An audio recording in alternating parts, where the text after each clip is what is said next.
year is upon us, and we're getting down to business. For the first time here in 2012, Cosmo Macero of O'Neill & Associates joining me from our Beacon Hill studio. Happy New Year, sir.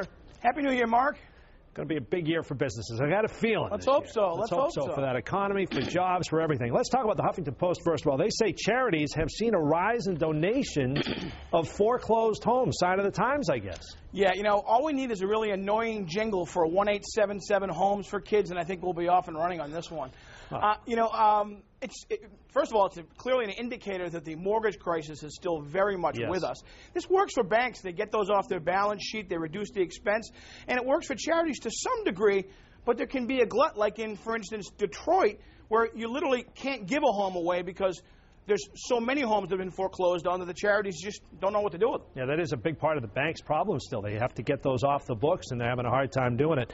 Let's talk about Pepsi. Speaking of hard times, going to cut 4,000 jobs, and now the 401k matches are going away as well. Yeah, you know, consumer products companies of any kind, life can be tough. Those margins can be slim. Pepsi's actually rolling out a new marketing plan for their brisk tea around the Star Wars movie re-release. But Procter & Gamble has laid off thousands of people. And when you look at, say, 401ks, when companies are looking to cut costs, that's really an attractive option. Why? Because the money goes right to the bottom line. It's savings you can realize right away by eliminating those matching donations. A lot of people reduced it. Some brought it back. Some have gotten rid of it altogether, as you mentioned. All right, let's talk about Kodak, another one of those brand names, an institution, 131-year-old company, and this could be gonzo. Yeah, they're on the brink of bankruptcy. They actually invented the digital camera. Right. Never really got around to marketing it, I guess, very well. Hung on to those products too long that just became outpaced by technology. All right, let's talk jobs, temporary jobs, as a matter of fact, because we're seeing an increase in those as well.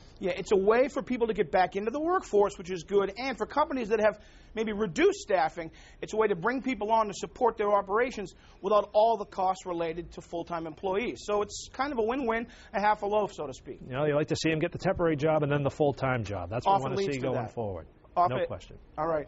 Cosmo Macero of O'Neill & Associates at our Beacon Hill studio tonight. Always a pleasure. All right, Mark, thanks a lot. Thank you. Have a great night.